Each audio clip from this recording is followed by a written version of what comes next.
LDFിന്റെ രണ്ടാം ഘട്ട പ്രചരണം ആരംഭിച്ചു. വീടുകൾ കയറി വോട്ടർമാരെ നേരിട്ട് കണ്ടു. വോട്ട് അഭ്യർത്ഥിക്കുന്ന പ്രവർത്തനമാണ് രണ്ടാം ഘട്ടത്തിലും ആദ്യം നടത്തുന്നത്. LDFിന്റെ രണ്ടാം ഘട്ട പ്രചരണം ആരംഭിച്ചു.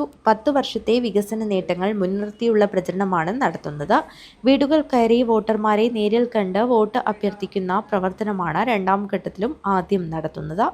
തുടർന്ന് കുടുംബയോഗങ്ങൾ, പ്രചരണ ജാഥകൾ, പൊതുയോഗങ്ങൾ തുടങ്ങിയ വിവിധ പ്രവർത്തനങ്ങൾ തുടർ ദിവസങ്ങളിൽ നടത്തും.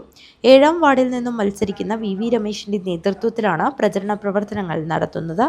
47 വാർഡുകളിലെയും പ്രചരണ പ്രവർത്തനങ്ങൾ ഏകോപിപ്പിക്കുന്നതോടൊപ്പം രണ്ടാം ഘട്ടത്തിലും അതിയാമ്പൂർ, കാലിക്കടവ്, മാങ്ങോട്ട് തുടങ്ങിയ വാർഡിലെ മുഴുവൻ വീടുകളിലും ആളുകളെ കണ്ട് വോട്ട് അഭ്യർത്ഥിക്കുന്നതിന് അന്തരിച്ച CPM നേതാവായിരുന്ന AK നാരായണന്റെ വീട്ടിൽ നിന്നും തുടക്കം കുറിച്ചു.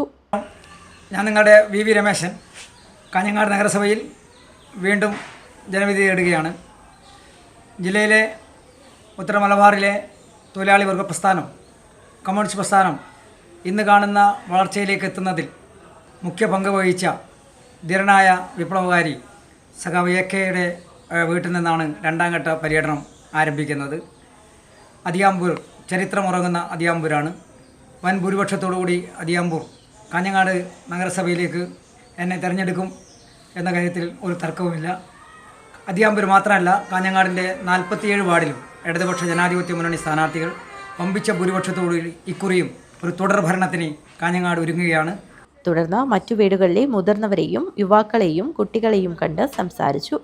നഗരസഭയിലെ 8ാം വാർഡ് സ്ഥാനാർത്ഥി വിദ്യാലത, പ്രവർത്തകരായ AK Albert, A Preeja, M Balakrishnan, K Nimisha, P Mithun എന്നിവർ പ്രവർത്തനങ്ങളിൽ പങ്കാളികളായി.